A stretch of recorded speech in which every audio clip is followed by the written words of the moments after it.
Le quartier Saint-Paul au Sanitas bouclé en fin d'après-midi. Aujourd'hui, un colis suspect a été repéré par un riverain qui a appelé la police. Il s'agit d'une petite mallette laissée sur le sol à côté d'un local à poubelle au niveau de la station-service du quartier. 12 policiers et 4 militaires du dispositif Sentinelle étaient présents. Les démineurs de La Rochelle sont attendus vers 18h30.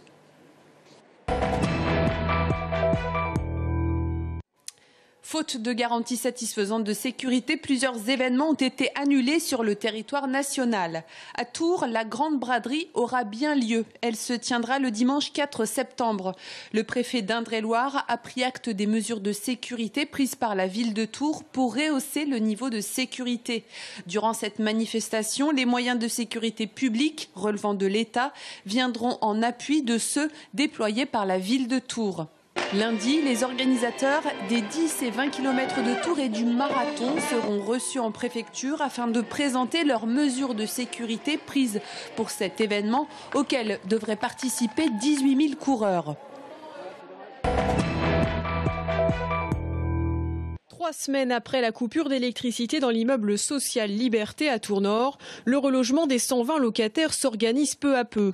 À ce jour, 44 personnes sont d'ores et déjà relogées ou ont reçu une proposition de relogement par les bailleurs sociaux. Pour les locataires ne relevant pas de ces dispositifs, soit 33 personnes dont 12 enfants, certains ont été pris en charge par l'entraide ouvrière via le 115, mais d'autres refusent toujours d'aller en hébergement d'urgence.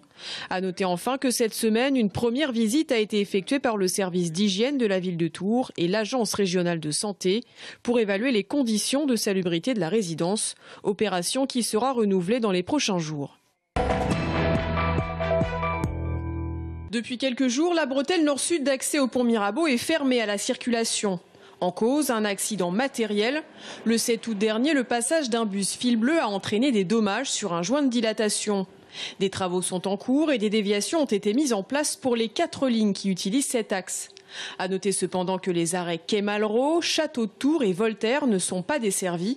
Pour se rendre en direction d'Anatole France, il convient d'emprunter la ligne 4, direction Vénien. Le pont devrait être rouvert aux bus et véhicules au plus tard, vendredi 26 août. Le 2 août dernier, Azay-le-Rideau et 6 autres communes du département ont eu la reconnaissance de l'état de catastrophe naturelle.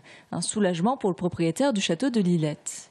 Début juin, l'eau est montée jusqu'à 30 cm dans plusieurs dépendances du château et par chance, le bâtiment principal n'a pas été touché. Au total, le locataire des lieux estime ses pertes à environ 30 000 €. Il y a les dommages immédiats et puis il y a les dommages ou les conséquences induites à plus long terme, qui fait que notamment au mois de juin, les gens ne venaient plus visiter les châteaux. 15 jours, 3 semaines, 1 mois après la période d'inondation, on pensait qu'on était encore sous l'eau. Donc là, l'aide sera à l'évidence utile. En juin, le fleuve a inondé quelques rues du centre-ville, certains commerces et le camping public. Les agents municipaux sont intervenus une 50aine de fois pour apporter assistance à la population. La municipalité d'Azay-le-Rideau estime que la crue de l'Indre lui a coûté aux alentours de 15 000 €. Alors malgré les 2 mois et demi d'attente qu'ils ne comprennent pas, ils savourent cette victoire avec leurs administrés. Les sinistrés vont pouvoir se rapprocher de leur assureur. Ils ont 10 jours, c'est très important, à compter de la publication au journal officiel pour faire la déclaration auprès de leur assureur. Et l'assureur pourra exercer un recours contre l'État. Donc c'est très positif et on l'attendait.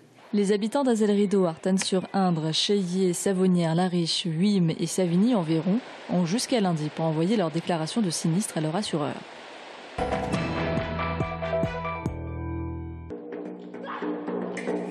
Cet été, la cour du château de Blois accueille à nouveau les meilleurs bretteurs et spadassins de France. Un spectacle d'escrime ancienne qui raconte l'histoire d'un roi, de son valet Alessandro et d'une demoiselle qui vient quémander son dû. Sur fond de cornemuse, vous vous en doutez, l'histoire ne s'arrête pas là. S'ensuivent évidemment des combats inattendus. Sous les costumes, 4 comédiens et professionnels de l'escrime ancienne manient l'épée avec humour et panache pour le plus grand plaisir des petits et des grands.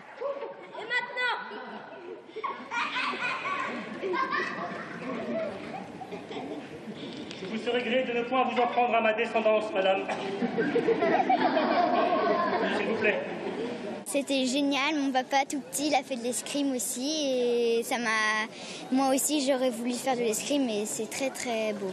C'est assez rigolo en fait de jouer, il y a un seigneur qui joue avec son valet qui fait tout, c'est un peu comme un esclave. C'est bien pensé aussi. Qui meurent, qui se battent pendant le spectacle, c'est bien. Le spectacle, qui ne dure qu'une petite demi-heure, nécessite néanmoins beaucoup de concentration et de travail en amont.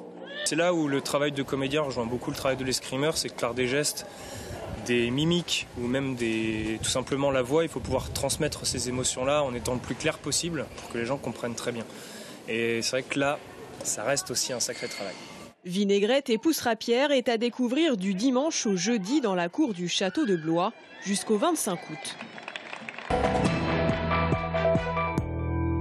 Attention au retour de vacances ce week-end. Dès ce soir, le trafic sur la 10 devrait être dense jusqu'à 22 h en direction du sud et 19 h vers le nord. Samedi sera la pire journée du week-end. Bison Futé prévoit un engorgement de la 10 du matin jusqu'au soir de Bordeaux à la région parisienne. Dimanche, des difficultés sur la portion Poitiers-Orléans sont à signaler de 9 h à 21 h. Ce sera par contre une toute autre histoire pour les départs en vacances. Bison Futé prévoit un trafic fluide vendredi avec quelques ralentissements entre Tours et Poitiers. Samedi, la circulation sur la 10 va être difficile de 7 h à 16 h sur le tronçon Tours-Bordeaux. Enfin, les voyants repassent au vert pour la journée de dimanche. Il est arrivé sur la pointe des pieds au même titre que les autres recrues du Tour FC. Fantama Didiaray, pourtant un joueur qui en impose. Puissant et rapide, il a démontré ses qualités dès son premier match amical face à Niort, juste avant le lancement de la saison. Mais depuis, c'est le calme plat. L'international malien se crée les occasions, mais ne marque pas. C'est un leader, pas par la voix, mais un leader sur le terrain. Voilà, il montre l'exemple. Aujourd'hui, il n'a pas encore été récompensé, je trouve, par un but en match officiel. Mais forcément, ça va venir parce que je le vois s'investir à l'entraînement totalement et que... avec l'expérience, on le sait très bien, en football c'est le travail qui paye, donc voilà, on attend tout ce que ça paye pour lui, pour nous. Je suis pas stressé jusqu'à ce niveau, comme coach l'avait dit. Je pense qu'il faut que je sois récompensé. J'espère que dès ce week-end, je vais être récompensé. Âgé seulement de 24 ans, Fantama Didiaray a pourtant déjà une bonne expérience du haut niveau.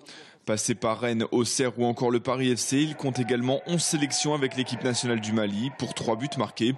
Des buts, il compte évidemment les additionner avec le Tour FC, même si sa priorité reste collective. Pour moi, le collectif, ça compte beaucoup. Avant individuel, je pense que si on est bien collectivement, et si j'essaie de faire marquer les autres, je pense que pour moi, ça va venir. Et je ne pense pas à moi seul sur le terrain, je pense à mes coéquipiers. Ce soir, Fantama Didiaray retrouve donc Niort, club contre qui il a inscrit un but en amical il y a moins d'un mois. Il espère enfin débloquer son compteur but en championnat cette fois. Et ça ne sera pas pour déplaire au Tour FC.